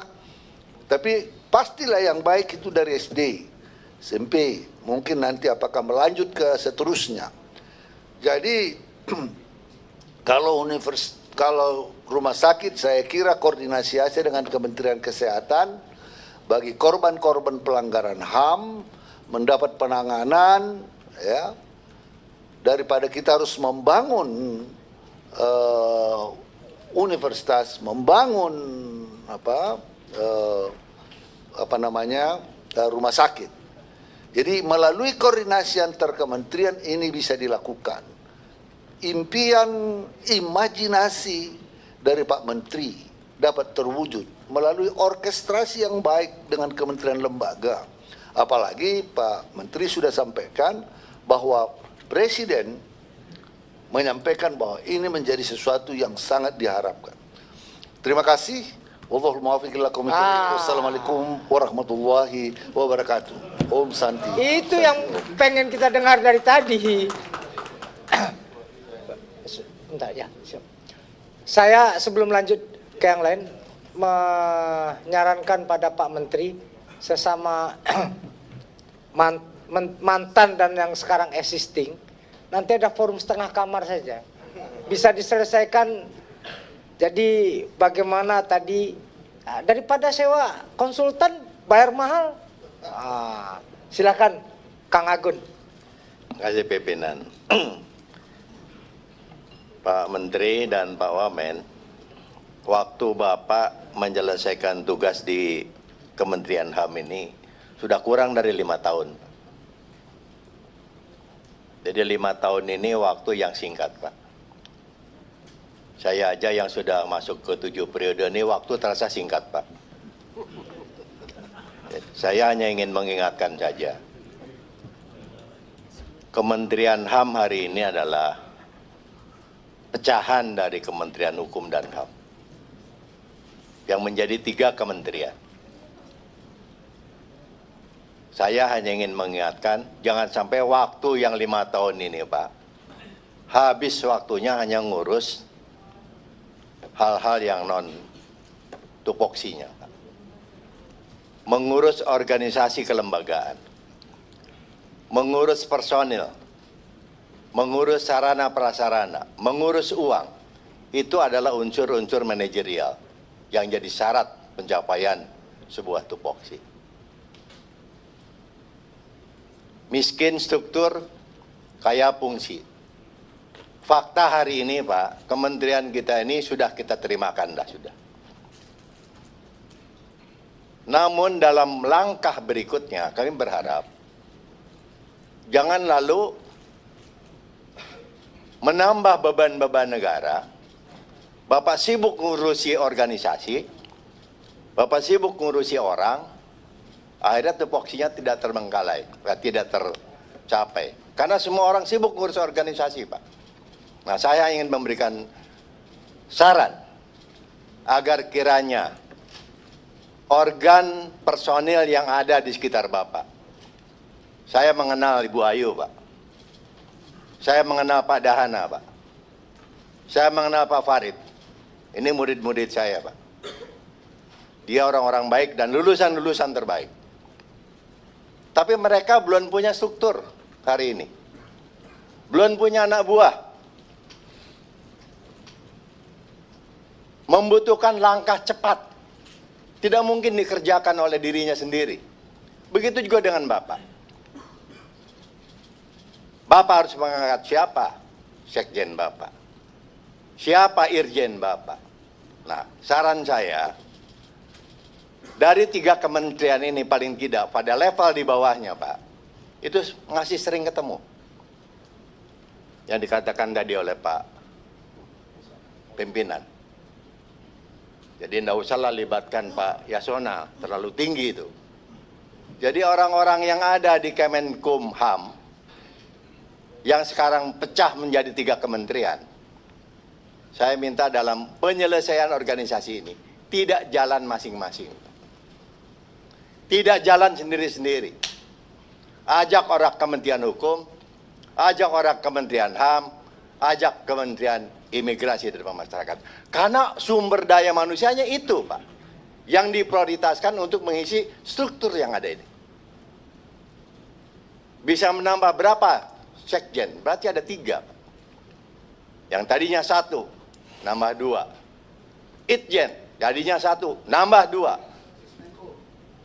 Belum lagi belum lagi ruangan, Pak.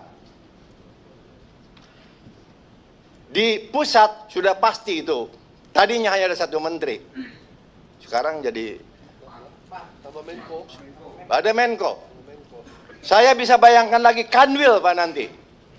Kanwil itu ada Kakanwil, ada kepala divisi, divisi administrasi umum, divisi pemasarakatan, divisi pelayanan hukum dan sebagainya. Itu kalau dibelah, mana yang mana HAM, mana yang hukum, mana yang imigrasi dan pemasarakatan. Nah, di situ saja sudah butuh ruangan. Saya sarankan untuk jumpa dulu Pak, supaya berkantor itu tidak nunggu gedung, tidak nunggu 20 triliun bangun gedung. Kalau perlu bangunan yang ada di Kanwil Provinsi itu, ya sudah, pakai pelanggannya aja dulu. Kanwil Hukum, Kanwil HAM, Kanwil ini. Orangnya ambil, copot saja Pak. Jangan ada.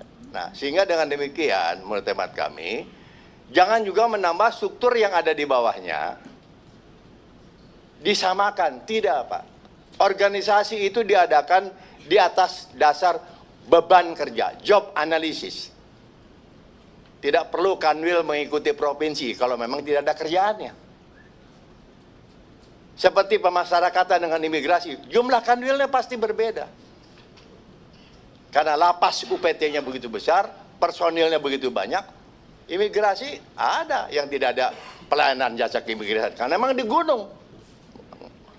Mau ngurusin paspor siapa di gunung? Saya kira ini yang saya sarankan Pak. Manfaatkan tenaga pendamping Bapak yang ada ini, orang-orang baik Pak, untuk diberikan penugasan, berjumpa, bertemu dengan di Kementerian Imigrasi Pemasyarakatan, di Kementerian Hukum, supaya mereka tidak tarik-menarik orang Pak. Pasti rebutan. Pasti ada satu orang yang diminta kemari, ada yang diminta kemari, lebih baik dirembukan Pak. Demikian, Assalamualaikum warahmatullahi wabarakatuh.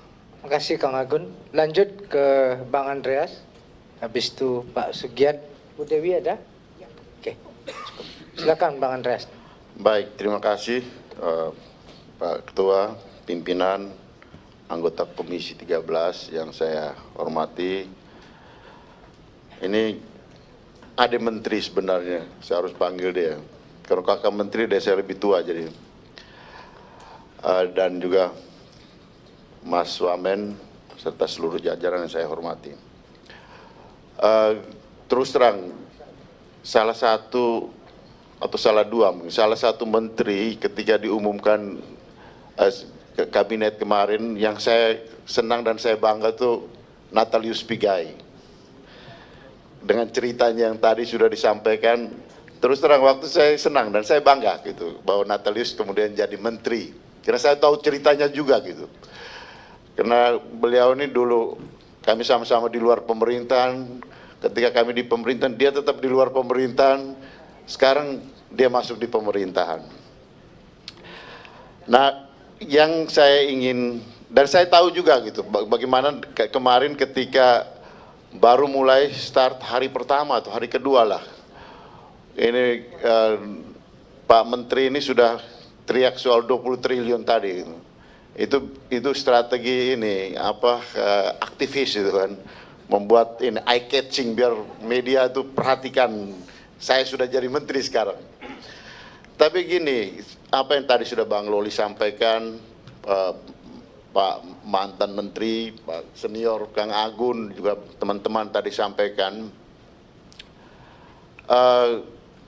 ketika kita ada di tempat dulu, ketika kita ada di dunia aktivis, ketika kita ada di ya sekarang ada di dalam di jajaran pemerintahan, tujuannya sama. Tujuannya sama. Saya kira teman-teman tidak akan berubah dari bagaimana perjuangan yang teman-teman lakukan selama ini. Baik Mas Menteri, baik Bung Natalius maupun Mas Menteri. Tujuannya pasti sama, saya yakin itu. Tapi mungkin ya, mungkin. Dan saya pikir strateginya yang harus berubah. Strateginya yang harus berubah untuk mencapai tujuan itu gitu. Dan juga bagaimana implementasi cara dari strategi itu. Karena apa? Karena kalau kita bicara seperti yang Pak Natalius sampaikan kemarin, artinya masih sama. Saya menangkap itu masih sama gitu. Ketika Bung Natalius di luar, Bung Natalius bicara hal yang sama dengan suara yang sama gitu. Saya pikir sekarang ya nanti kita bicara lebih serius nanti kemudian, tapi harus mulai dari dalam. Karena toh kita tahu baik di Indonesia maupun di dunia ini HAM universal itu selalu berhadapan dengan kekuasaan. Dan kekuasaan itu sumbernya ada di dalam siapa yang memegang kekuasaan itu gitu. Nah, bagaimana sekarang, apa itu lihat ke belakang atau lihat ke depan nanti? Hari ini dan ke depan. Saya kira fokuskan pada aspek-aspek itu. Fokuskan pada aspek-aspek. Salah satu contoh yang tadi disampaikan oleh Bang Lalu tadi, ketimbang kita berpikir soal ya membangun kampus yang besar, kenapa tidak masuk di dalam dunia pendidikan? Ketika kita bicara soal bagaimana efisiensi pemerintahan, kenapa tidak masuk ke dalam aspek memberikan reward pada pemda-pemda gitu. Jadi kementerian ini menjadi apa? Lebih menjadi stimulator, bisa fasilitator, stimulator, motivator, ketimbang dia harus menjadi ya eksekutor langsung. Saya juga khawatir nanti ini apa tumpang tindih dengan apa yang sudah dilakukan oleh teman-teman Komnas HAM yang dulu Bung Natalius juga sendiri ada di situ gitu.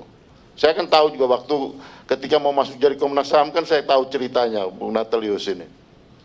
Jadi ya dalam hal ini saya kira satu hal penting pertama kita clearkan dulu gitu urusan dengan Komnas HAM, apa yang dilakukan oleh Komnas HAM karena ini kementerian baru kan. Kemudian dengan Kementerian Kemenkumham. Kebetulan sama-sama ada di mitra Komisi 13. Sehingga nanti teman-teman di lapangan juga tidak baku ambil di lapangan nanti. Saya khawatir juga nanti di lapangan antara Komnas HAM dengan Kumham ini kita baku gesek kan. Nah itu yang nanti jadi tumbang tindih. Saya harap tidak dan saya pikir lebih baik dari awal kita berpikir ke sana. Kemudian yang berikut tadi soal bagaimana dulu kita di luar kita bicara dan kita melakukan ini dengan strategi yang pernah teman-teman lakukan, sekarang harus ketika ada di dalam strateginya harus berubah menurut saya gitu. Kita bisa berbeda dan berdebat soal itu, tapi cara ini harus kita lakukan sehingga dengan demikian kita efektif untuk tujuan yang saya yakini tidak berubah di kawan-kawan. Saya kira itu garis besar dan sekaligus saya mohon izin saya pamit dulu karena ada asesmen kan? Tidak, ini harus ke bandara. Saya harus ke bandara juga. Ya. Sama Pak Pimpinan, kami dua tujuannya sama, setelah itu saya ke bandara. Oke, siap. Jadi sebelum Pak Sugiat, nanti Pak Menteri dan jajaran Pak Wamen, nanti jawabannya tertulis saja. Karena apa? Karena kita habis ini lebih sering bertemu ya. Karena tadi Bapak Menteri bilang selama ini HAM terdapat tempat toh. Nah, jadi biar dapat tempat sering-sering ketemu. Kalau perlu seminggu 2 kali ya. Ya puasa Senin Kamis. Lanjut Pak Sugiat. Baik, terima kasih pimpinan dan seluruh anggota DPR RI Komisi 3 yang kami hormati serta jajaran Kementerian HAM RI yang berhadir pada pagi ini. Izin menambahkan dan menggenapkan bahwa pagi ini dan pagi-pagi sebelumnya dan pagi-pagi yang akan datang dalam 1 minggu ini sesungguhnya adalah perkenalan awal kita dengan mitra-mitra kerja kita. Perkenalan secara personal juga perkenalan terhadap institusi dan tanggung jawab dari kementerian-kementerian yang bermitra dengan kita. Namanya juga perkenalan sebagai mitra, maka sesungguhnya ikatannya adalah ikatan bekerja sama. Ikatan bagaimana fungsi DPR itu bisa memberikan dukungan yang sangat maksimal kepada kementerian yang bermitra dengan kita, itu nanti setelah perkenalan ini bisa mensukseskan tanggung jawabnya di kementerian masing-masing. Itu mungkin yang harus kita dudukkan lebih dulu di 1 minggu ini. Yang kedua, sebagai mitra saya pikir fungsi DPR itu juga konteksnya adalah dalam kerangka memberi dukungan sebatas yang menjadi otoritas DPR. Saya memahami bahwa fungsi DPR yang 3 itu, legislasi, budgeting, dan pengawasan, itu bisa dimaknai bahwa kita memberi 2 tapi meminta 1. Memberi 2 itu adalah memberi dukungan legislasi, memberi dukungan penganggaran yang proporsional dan prioritas. Baru setelah kita tuntaskan tanggung jawab kita dalam konteks fungsi legislasi dan budgeting, baru kita secara etika dan moral punya hak untuk meminta dalam konteks pengawasan. Itu yang kedua. Yang ketiga langsung terkait dengan Kementerian HAM RI, Hak Asasi Manusia Republik Indonesia, yang ini menjadi kementerian baru. Kita mengapresiasi bahwa Bapak Presiden terpilih kita, Bapak Prabowo Subianto, itu dalam sepanjang sejarah berdirinya Republik ini, baru periode inilah hak asasi manusia itu secara formal itu dijunjung tinggi dalam tata negara kita dalam bentuk kementerian yang baru. Ini saya yakin dan percaya bahwa tujuan dan target Bapak Kementerian kita agar Indonesia yang tadi disampaikan oleh Kakak Menteri, Kakak Natalius Pigai, itu masih sangat rendah persepsi hak asasi manusianya dibandingkan negara-negara lain, itu bisa menjadi tinggi, bahkan mungkin bisa menjadi pionir dari penegakan hak asasi manusia di tingkat global. Saya pikir semangat Pak Presiden seperti itu. Oleh karena itu, sebagai mitra yang baik, kami ingin meminta inventaris sebagai kementerian yang baru. Saya pasti dan percaya pasti ada kendala-kendala, namanya juga kementerian yang baru. Saya meminta kendala-kendala apa yang dihadapi oleh Kementerian HAM yang baru ini, yang itu bisa kami support, kami dukung dalam konteks fungsi kami tadi. Misalnya apakah ada kendala legislasi dalam bentuk regulasi misalnya, yang itu bisa kita dukung secara maksimal supaya tidak terjadi kendala lagi di kemudian hari. Atau apakah kalau kendala anggaran mungkin pasti adalah, karena itu yang sejak awal menjadi isu yang dilontarkan oleh Kakak Pigai di publik. Tapi pasti kami akan memberi dukungan secara proporsional dan prioritas. Tidak juga membabi buta apa yang diminta oleh kementerian, itu akan kami dukung secara total dalam fungsi kami sebagai budgeting. Itu nanti tertulis Kakak Pigai sama Mas Mugi supaya fungsi kami di DPR ini bisa kami jalankan secara baik dan benar untuk mendukung Kementerian HAM dan RI yang baru ini bisa melaksanakan program-programnya ke depan. Saya menambahkan bahwa ini beda dengan Komnas HAM. Tadi saya agak sedikit melihat bahwa kawan-kawan DPR RI Komisi 13 masih menafsirkan bahwa otoritas dari Kementerian HAM ini sama dengan Komnas HAM.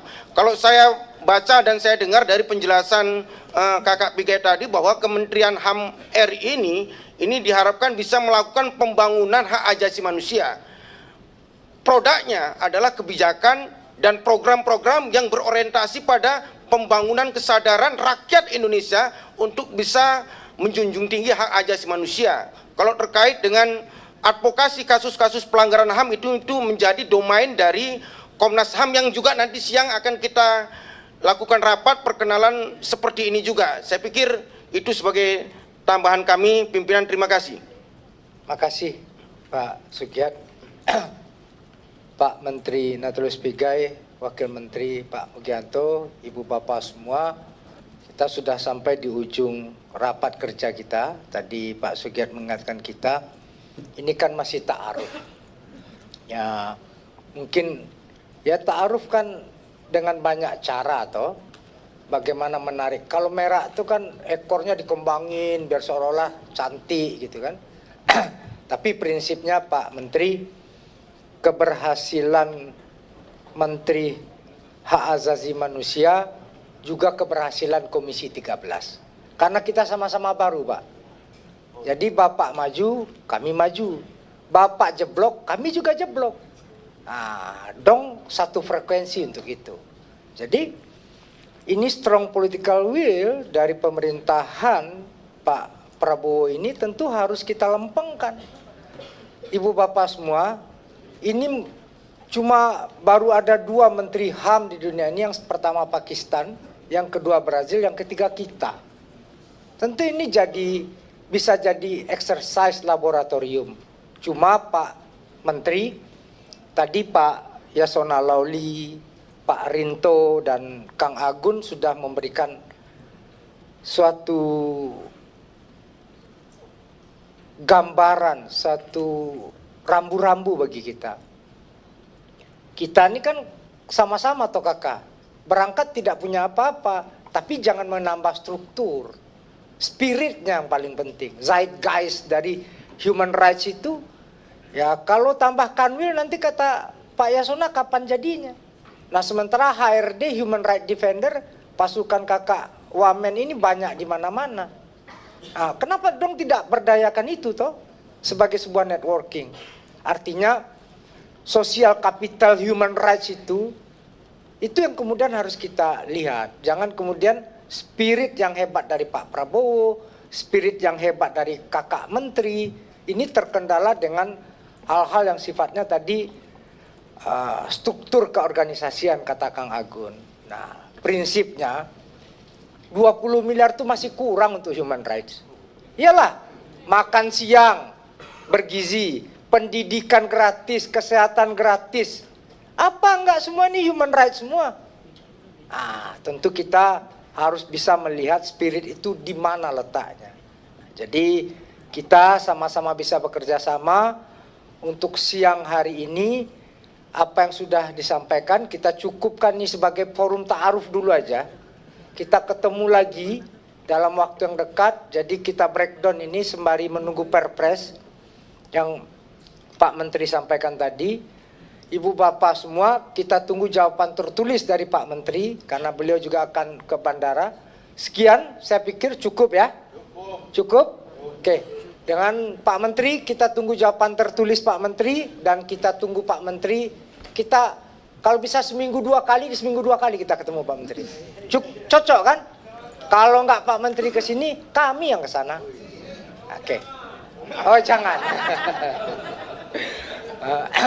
Terima kasih kakak-kakak semua, Pak Menteri. Wabillahi taufiq wal hidayah. Saya tutup rapat ini. Assalamualaikum warahmatullahi wabarakatuh.